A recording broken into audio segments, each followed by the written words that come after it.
মুগ্ধর হাতের চিঠি পড়ে আমি অবাক হয়ে যাই। চিঠিটি এরকমই ছিল। আসসালামু আলাইকুম রানা ভাই, আশা করি ভালো আছেন। আমি রাইসুল ইসলাম মুগ্ধ, বাগেরহাট জেলা সদর থেকে বলছি। আমি ফোনটা কিনেছি প্রায় ৮-৯ মাস, আনঅফিসিয়াল একটি ফোন। Samsung F23 5G। ফোনটি কখনো পানিতে পড়েনি, আছাড় খায়নি এবং কোথাও খোলাও হয়নি। ফোনটা আপনি যত্ন সহকারে দেখবেন, এইটা বিনীত অনুরোধ। আমি একজন চাকরি প্রত্যাশী মানুষ। বিভিন্ন জায়গায় চাকরির পরীক্ষা দিচ্ছি। বিভিন্ন চাকরিতে আবেদনের ক্ষেত্রে ফোনটা আমার খুবই প্রয়োজন হয়। এটা নষ্ট হলে আমি খুব নিরুপায় হয়ে যাব। তাই আপনার কাছে বিনীত অনুরোধ, ফোনটা আপনি যেন নিজ হাতে সারান এবং পর্যবেক্ষণ করেন। আমার খুব শখের ফোন ছিল। প্রায় ২৮ দিনের মতো হবে। বিভিন্ন জায়গায় খোঁজ খবর নিয়ে কথা বলে দেখলাম ফোনটা সারানোর জন্য আপনার উপর আস্থা এসেছে। অনেকে মোতালেব প্লাজাতে নেওয়ার কথা বলেছিল, কিন্তু খোঁজ নিয়ে দেখেছি একই ফোন, একই সমস্যা, সারাতে গিয়ে পুরো মাদারবোর্ড নষ্ট করে ফেলেছে। এছাড়া ওখানকার দর কষাকষি পরিবেশটা আমার ভালো লাগেনি। আমার আর আপনি যেহেতু এই ফোন, একই ফোন আরও ২টা কাজ করেছেন, তাছাড়া ইউটিউবে প্রতিটা ফোনের ভিডিও দেখেছি আপনার। আপনি আলাদা, আলাদা সমস্যাগুলো নিয়ে রিসার্চ করেন। ব্যাপারটা আমার খুবই ভালো লেগেছে এবং আপনার উপর একটা আস্থা পেয়েছি। তাই আপনার উপর আস্থা রেখেই এত দূর থেকে পাঠাচ্ছি। আশা রাখি হতাশ হব না ভাইয়া। আল্লাহ আপনার মঙ্গল করুক এবং ভালো থাকেন, সুস্থ থাকেন, দোয়া করি। আমার জন্য দোয়া করবেন। আল্লাহ হাফেজ। পাঠিয়েছেন রাইসুল ইসলাম মুগ্ধ। তো উনার ফোনটি আমি কিন্তু চেক করছি। এটি হচ্ছে এই যে যেমন আমি ওয়াইফাইটি এখন অন করছি। তো সমস্যা হলো Samsung F23 5G এই ফোনটিতে ওয়াইফাই অন করলে দেখা যায় ওয়াইফাইটি অন হচ্ছে না বা কোনো ক্ষেত্রে অন হয়, কিন্তু ফোনটি রিস্টার্ট করে বা হ্যাং হয়ে যায়। এই সমস্যাটি এটি কমন একটি সমস্যা। এই ধরনের প্রবলেম আমি অনেকগুলো ফিক্স করেছি। তো হয়তো ২-৩ টি ভিডিও আছে। এই ভিডিওগুলো সেম একই ক্যাটাগরির এবং কি এই ইনফরমেশনগুলো আমি আপনাদের দিয়ে রেখেছি। আর সেই সূত্র ধরেই কিন্তু উনি বাগেরহাট থেকে টাঙ্গাইলে পাঠিয়েছেন আমার কাছে। কুরিয়ার সার্ভিসের মাধ্যমে ফোনটি পাঠিয়েছেন। তো উনার যেহেতু একটি মাত্র ফোন, এটির উপরে অবলম্বন করে উনি অনেক কিছুই চালান। তো দেখুন আমি ওয়াইফাই কানেক্ট দিয়েছি আর এই ফোনটি কিন্তু এখন পর্যন্ত ঠিকঠাক চলছে। কিন্তু খুব বেশিক্ষণ চলবে না মনে হচ্ছে। আমি একটু দেখার চেষ্টা করছি যে আসলে কোনো সমস্যা করে কিনা। আমার যদিও এই প্রবলেমগুলো নিয়ে অনেক বেশি অভিজ্ঞতা রয়েছে। বিশেষ করে এই মডেলে আমি অনেকগুলো কাজ করেছি। তো দেখুন আমি ফোনটিকে এখন পর্যন্ত ঠিকঠাক মতো ইউজ করতে পারছি ওয়াইফাই কানেকশন দিয়ে। যেহেতু ফোনটি অফ ছিল, বেশ কয়েকদিন পর ফোনটি অন করে আমি ওয়াইফাই কানেক্ট দিয়ে ইউজ করছি। সেহেতু কিছুক্ষণ তো চলছে ভালোই। আমার মনে হচ্ছে হ্যাং হয়ে গেছে। অলরেডি কিন্তু প্রবলেমটি আমি দেখতে পাচ্ছি। দেখুন ১ থেকে ২ মিনিটের মধ্যে ফোনটি কিন্তু হ্যাং হয়ে গেল এবং ফোনটি অফ হয়ে গেল পুরোপুরি। তো অফ হয়ে এখন পুনরায় আবার ফোনটি অন হচ্ছে। এটি হচ্ছে একদম প্র্যাকটিক্যাল যে প্রবলেমটি করে সেটি আপনাদের তুলে ধরার চেষ্টা করলাম। আর এই মডেলটা এই প্রবলেমটি করে, এই প্রবলেমটি অনেক সময় দেখা যায় যে ফোনটি যদি ওয়াইফাই অন না করেন, সেক্ষেত্রে হয়তো একটু বেশি সময় ভালোভাবে চলবে। কিন্তু ওয়াইফাই অন করলেই ফোনটি রিবুট হবে। দেখুন আনফরচুনেটলি রিস্টার্ট হওয়ার কারণে ফোনটির কিন্তু ইউআইটি আবার অপ্টিমাইজ হলো এবং ফোনটি আবার অন হচ্ছে, আবার অফ হচ্ছে। কন্টিনিউয়াস এরকম হতে থাকবে। এটি হচ্ছে সমস্যা এই ফোনটির ক্ষেত্রে। তো এই সমস্যাটি সমাধানের জন্য আমরা আজকে চেষ্টা করব এবং কি খুব নিখুঁতভাবে কিভাবে এই ফোনটির যে সমস্যাটি রয়েছে সেটি সমাধান করা যায় সে বিষয়টি দেখব। দেখুন এখন কিন্তু রিস্টার্ট হচ্ছে এবং কি লম্বা সময় ধরে আটকে থাকছে স্যামসাং গ্যালাক্সি লেখাটি এসে। তো স্যামসাং গ্যালাক্সি F23 এই সমস্যাটি মূলত কমন একটি সমস্যা হয়ে দাঁড়িয়েছে। এটি প্রসেসর ইস্যু হয়ে থাকে। দেখুন একদম ইনটেক একটি ফোন। আমি অলরেডি ফোনটি মাদারবোর্ডটি বের করে নিলাম।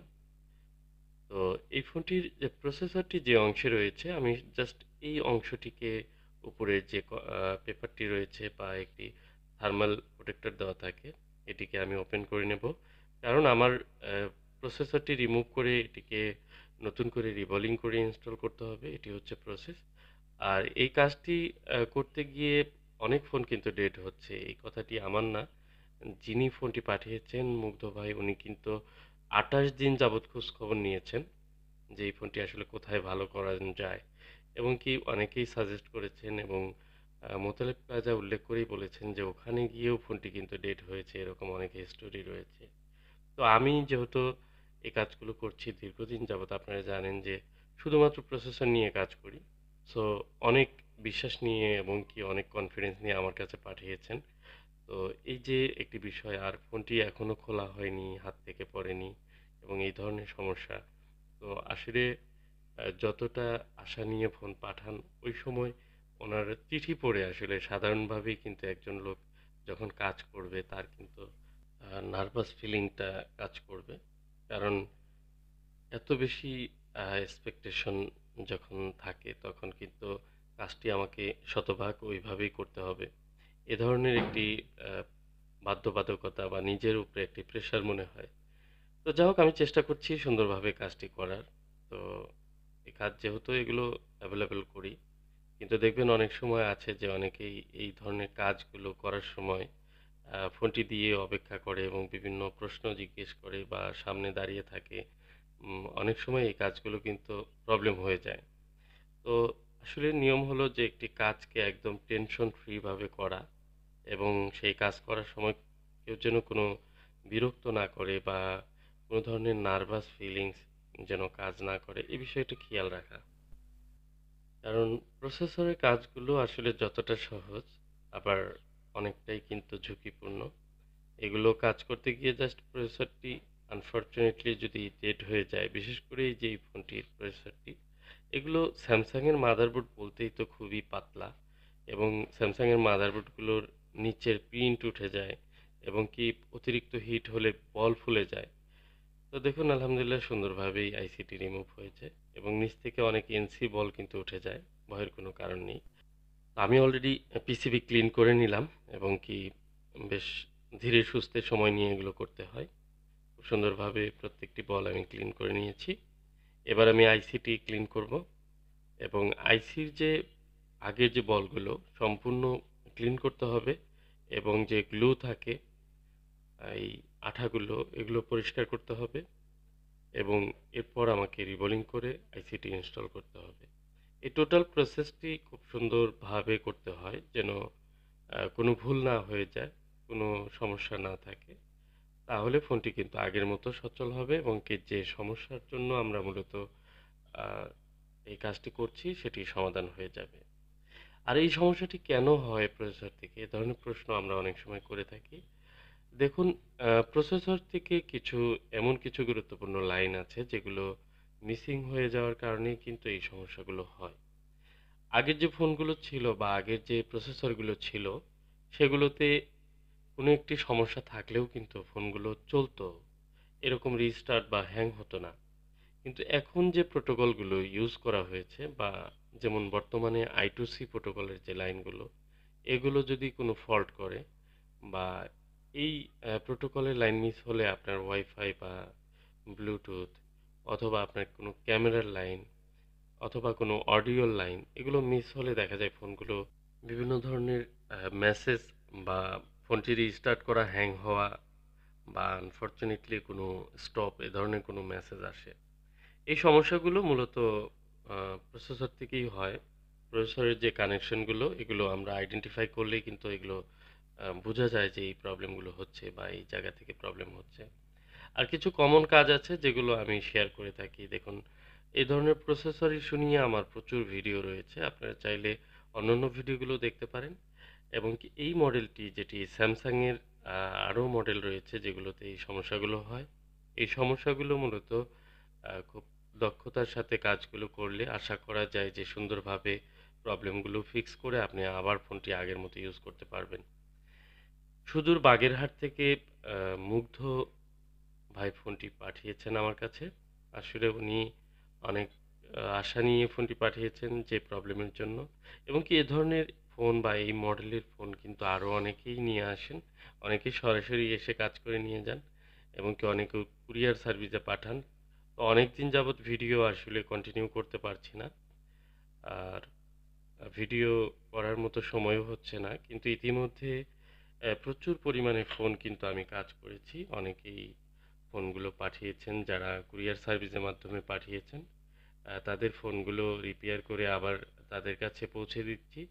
তো এই যে ধারাবাহিক একটি প্রসেস এটি কন্টিনিউ করতে গিয়ে আমার দেখা যাচ্ছে যে সময় স্বল্পতার কারণে কিন্তু ভিডিও নিয়ে আসা হচ্ছে না।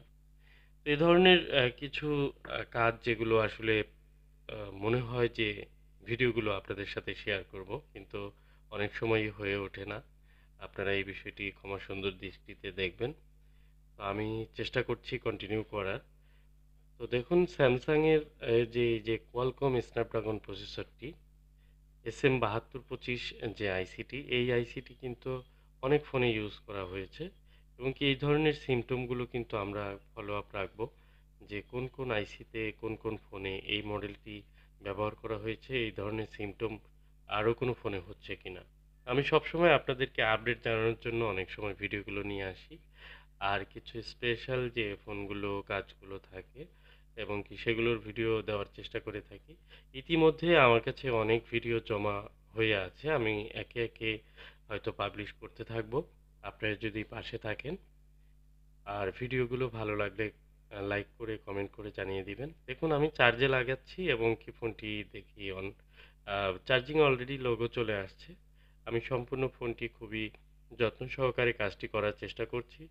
আর প্রতিটি কাজই আমি কিন্তু এভাবেই করার চেষ্টা করি এবং কি কেয়ারফুলি প্রত্যেকটি কাজ করার জন্য অত্যন্ত সুন্দর একটি পরিবেশে কাজ করতে হয়, যে কারণে কিন্তু আমি আহ, একটি কেবিনের ভিতরে বসে কাজ করি। বলতে গেলে একটি সেপারেট একটি পরিবেশের মধ্যে বসে কাজ করি যেন কাজগুলো নিখুঁতভাবে করা যায়। কারণ আপনার প্রত্যেকটি কাজে এই যে ক্যামেরার লেন্সগুলো ধরার ক্ষেত্রেও কিন্তু একটু সতর্কতার ব্যাপার আছে এবং কি এগুলোতে যেন কোনো ধরনের ঘোলা না হয়ে যায় সেভাবে সবকিছু হ্যান্ডেল করতে হয়, ধুলাবালি না পড়ে সেভাবে প্রত্যেকটি ফোন খোলা এবং কি আবার পুনরায় ফিটিং করা, এই বিষয়গুলো খেয়াল করে কাজ করতে হয়। প্রতিটি খেয়াল করার চেষ্টা করি। আর এ ধরনের ফোন কিন্তু অনেকেই পাঠিয়েছেন ইতিমধ্যে। যারা পাঠিয়েছেন কয়েকজনের নাম বলছি, যেমন সুজন পাঠিয়েছেন হবিগঞ্জ থেকে, এমডি জাকির পাঠিয়েছেন মেহেরপুর থেকে, মনোরঞ্জন পাঠিয়েছেন ময়মনসিংহ থেকে, নাসিম হোসাইন পাঠিয়েছেন খুলনা থেকে এবং শুভ্রদেব পাঠিয়েছেন গাজীপুর থেকে, সঞ্জীব পাঠিয়েছেন সৈয়দপুর থেকে, ভাই ভাই টেলিকম চৌদ্দগ্রাম থেকে, জুনায়েদ বিবারিয়া থেকে এবং অনিকটুলি ডট কম পাবনা থেকে, তারপর সিয়াম পাঠিয়েছেন বগুড়া থেকে এবং সারা বাংলাদেশ থেকে যারা ফোনগুলো পাঠান অনেকেই অনেক দূর-দূরান্ত থেকে পাঠান। যেমন জয় পাঠিয়েছেন মানিকগঞ্জ থেকে, তানভীর পাঠিয়েছেন সিদ্ধিরগঞ্জ থেকে, এমডি রিপন পাঠিয়েছেন বোটবাজার গাজীপুর থেকে, লিমন পাঠিয়েছেন কুষ্টিয়া থেকে এবং সাদিম পাঠিয়েছেন চন্দ্রা গাজীপুর থেকে, সালমান পাঠিয়েছেন বোটবাজার গাজীপুর থেকে। এরকম অসংখ্য অসংখ্য মানুষ পিরোজপুর, হাতিয়া, নোয়াখালী এবং কি বাংলাদেশের প্রত্যন্ত অঞ্চল থেকেও কিন্তু অনেকে এই ফোনগুলো পাঠান। প্রতিনিয়ত ফোনগুলো আসছে এবং যাচ্ছে। তো আমি চেষ্টা করছি যে সার্ভিসটি যেন যথাযথ দিতে পারি, এই বিষয়ে আমি চেষ্টা করছি। আপনারা অবশ্যই সাপোর্ট করলে আমি আরও সুন্দরভাবে আপনাদের সামনে উপস্থাপন করতে পারবো এবং কি নির্দিষ্ট কিছু মডেলের এবং কি যে প্রবলেমগুলো ফিক্স করছি, এই প্রবলেমের উপরে আপনারা চাইলে কন্ট্যাক্ট করে প্রবলেমগুলো ফিক্স করে নিতে পারেন। তো যা হোক আমার ফোনটি সম্পূর্ণ অন হয়েছে এবং কি ওয়াইফাই অলরেডি কানেকশন দেওয়া আছে। আমি কিন্তু প্লে স্টোরে একটু দেখছি যে ঠিকঠাক মতো চলে কিনা। আর এই ফোনটি হাতে পাওয়ার পর উনি যখন ভিডিওটি দেখবে অবশ্যই এই মুগ্ধ ভাই যার ফোন উনি কমেন্টে জানাবেন ফোনটির কী অবস্থা।